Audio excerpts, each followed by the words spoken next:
안녕하십니까, 박사입니다. 이번 러시아 전승 80주년은 사실 지정학적 투쟁의 장이었습니다.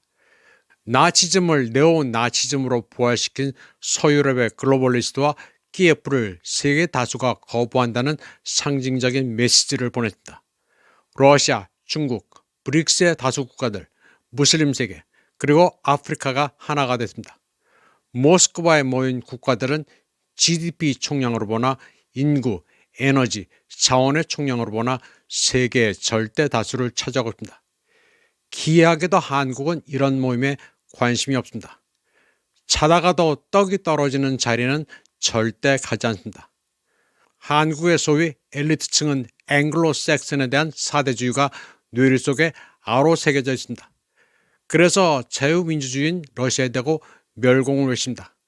공산주의에 탈만 썼지 국가 자본주의인 중국에 대해서도 혐오 감정이 매우 짙습니다. 한국의 멍청한 먹물들은 미국이 독재 국가라고 떠들면 같이 지저대면서 똑같이 적대시합니다. 독재라는 게 뭔지도 모릅니다. 누군가 장기 집권하면 나라를 어떻게 다스리는가는 상관없이 다 독재입니다. 미국이 악의 축이라고 하면 한국의 멍청한 지식인들도 악의 축이라고 합창합니다. 그리고 인종 혐오 감정은 한국이 어떤 면에서는 집단 소방보다 더 심각합니다.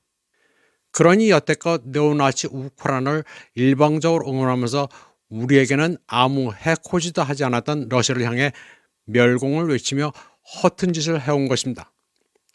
한국의 멍청한 지식인들은 세상 돌아가는 것을 전혀 모를 뿐만 아니라 오히려 거꾸로 이해하고 있습니다. 지금 이 순간은 100년에 한 번도 발생하지 않았던 지정학의 대격변이 일고 있습니다. 그런데도 한국의 지식층은 아직도 이데올로기로 국제정치를 바라보고 있습니다. 이제 세계는 이데올로기가 아닌 경제적 이익과 이에 따른 합종연횡으로 움직이고 있습니다. 그런 면에서 아프리카가 오히려 한국보다 스마트하고 실용적입니다. 이번 모스크바 전승절에는 여러 아프리카 정상들이 초청됐습니다. 부르키나파소의 이브라임 트라우레 대위, 기니비사우의 우마로 시소코 엠발로, 이집트 대통령 압델 파타 엘시시, 심바브웨 대통령 에모스 음난가구와, 콩고 공화국 대통령 데니스 사스 응게소, 적도 기니 대통령 테오도로 오비앙 응게마 은바소고, 에티오피아 대통령 타이 아스케 셀라시 등입니다. 이 밖에 남아공은 엔지 모체크가 국방장관과 로널드 라몰라 외무장관이 참석했습니다. 아프리카 국가들이 왜 러시아를 중시하는지는 러시아 매체 RT에 기고한 요하네스버그 아프리카 유산재단 사무국장 무사 이브라힘의 글에 잘 나타났습니다. 그는 아프리카 대륙도 1945년 소련의 붉은 군대가 나치 독일을 패퇴시켜 파시즘이 군사적, 도덕적으로 대중적인 저항의 무게 아래 무너지는 것을 지켜왔다고 말했습니다. 당시 아프리카의 식민지 주민들은 희망을 품고 그 장면을 지켜봤다고 했습니다. 그들에게 승전 기념일은 단순히 히틀러의 몰락만을 의미하는 것이 아니라 잔혹한 정권이 무너질 수 있다는 생각, 탱크와 조약으로 강화된 유럽의 우월성에 대한 미화적 신화가 베를린의 잔해 속에 묻힐 수 있다는 생각이었다고 했습니다. 2차 세계대전이 끝났지만 1945년 아프리카의 대부분은 여전히 족쇄에 묶여 있었습니다. 북아프리카의 사막에서 중앙아프리카의 삼림에 이르기까지 유럽인들은 강압, 인종적 위계, 그리고 문명이라는 언어를 사칭한 약탈을 통해 통치했습니다.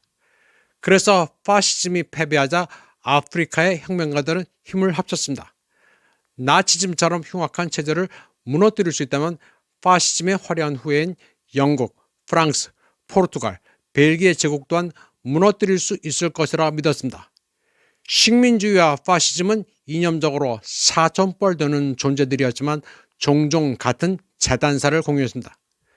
둘 다 군사적 테러, 인종적 우월주의, 그리고 어떤 사람들은 지배받기 위해 존재하고 다른 사람들은 지배하기 위해 존재한다는 경제적 논리에 의존했습니다.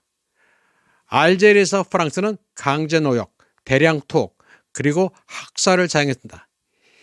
이집트에서 영국의 점령은 1952년 자유장교혁명으로 파루크 국왕의 통치가 종식될 때까지 불평등과 인종적 위계를 고착시켰습니다. 콩고에서 벨기에의 지배는 2020년 유엔 보고서에서 식민지 대량 학살이라고 부를 정도로 극심한 대량 폭력과 착취의 유산을 남겼습니다. 모잠비크, 케냐, 앙골라는 총기에 의해 지배됐습니다. 콰메 은크루마, 줄리에스 니에레레, 사모라 마셸, 가말 압델 나세르, 그리고 알제리 민족해방전선 같은 아프리카 지도자들은 파시즘을 정의하기 위해 교과서가 필요 없었습니다. 그들은 파시즘을 몸소 체험했습니다. 승전 기념일은 매우 실질적인 방식으로 아프리카 서항에 불을 지폈습니다.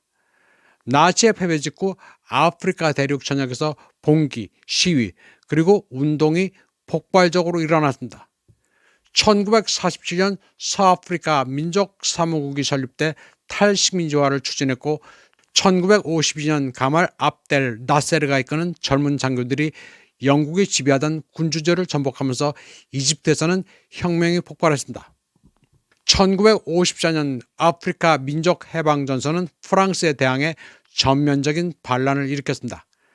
가나는 1957년 콰메 은크루마의 지휘 아래 독립을 쟁취했습니다. 그는 가나의 독립은 아프리카의 완전한 해방과 연결되지 않으면 의미가 없다는 유명한 선언을 했습니다. 그러자 같은 해 마오마오 봉기 당시 수천 명의 케냐인들이 영국군에 의해 수용소에 갇혔습니다. 1960년에는 남아프리카 공화국 샤프빌에서 빈부장 수유대 69명이 총격으로 사망했습니다. 1963년에는 아디스아바바에서 아프리카 대륙의 완전한 해방을 목표로 하는 헌장을 나간 아프리카 통일기구가 설립됐습니다. 당시 소위 자유세계가 식민 열강을 지원한 반면 소련은 그 반대 입장을 취했습니다. 소련은 식민지가 파리에 맞서도록 도왔습니다. 군사훈련, 무기수송, 의료지원, 유엔에서의 외교적 지원 등을 통해 아프리카와 아랍 해방운동을 지원했습니다. 소련은 타슈켄트, 오데사, 그리고 모스크바의 사관학교에서 전사들을 훈련시켰습니다. 그리고 무기를 알제리, 모잠비크, 앙골라, 기니비사우, 그리고 짐바브웨에 지원했습니다. 나세르 대통령 치하의 이집트도 이러한 반제국주의 축에서 핵심적인 역할을 했습니다. 1952년 혁명 이후 이집트는 비동맹 운동에 가담하고 소련과의 관계를 강화했습니다. 나세르는 알제리, 모잠비크, 그리고 다른 아프리카 해방 투사들에게 훈련, 무기, 그리고 외교적 공간을 제공했습니다. 카이로는 범아프리카, 범아랍 연합의 등대가 됐습니다. 1960년에는 아랍의 소리 라디오 방송국이 카이로에서 아프리카 대륙 전역으로 혁명적 내용을 방송했습니다. 1954년부터 1962년까지 프랑스로부터 알제리가 독립을 위해 벌인 전쟁은 대륙에서 가장 잔혹한 반식민지 투쟁이었습니다. 이집트, 소련, 중국의 지원을 받은 알제리 민족해방전선은 유럽 최강의 군사 강국 중 하나인 프랑스를 상대로 8년간 게릴라전을 벌였습니다. 당시 40만 명이 넘는 알제리인이 목숨을 잃었습니다. 결국 1962년 알제리는 독립을 선언하고 짐바브웨에서 기니비사우에 이르기까지 다양한 지역에서 혁명 외교를 전개하며 대륙의 중심지가 됐습니다. 줄리어스 니에레레의 통치 아래 1964년부터 1980년까지 탄자니아는 남아공, 짐바브웨, 모잠비크, 나미비아 출신의 자유투사들을 수용했습니다. 사모라 마셸의 모잠비크는 포르투갈의 파시스트 정권인 에스타도 노보에 맞서 10년간 무장투쟁을 벌이다 1975년 독립을 선언했습니다. 1945년 파시즘을 물리쳤다고 주장했던 바로 그 서유럽 국가들은 케냐의 고문 수용소를 운영하면서 동시에 알제리 마을에 폭격을 가하고 있었습니다. 그리고 오늘날 아프리카는 부채 속박, 기업 착취, 외국 군사기지, 생태적 착취, 그리고 디지털 식민주화라는 새로운 형태의 지배에 직면해 있습니다.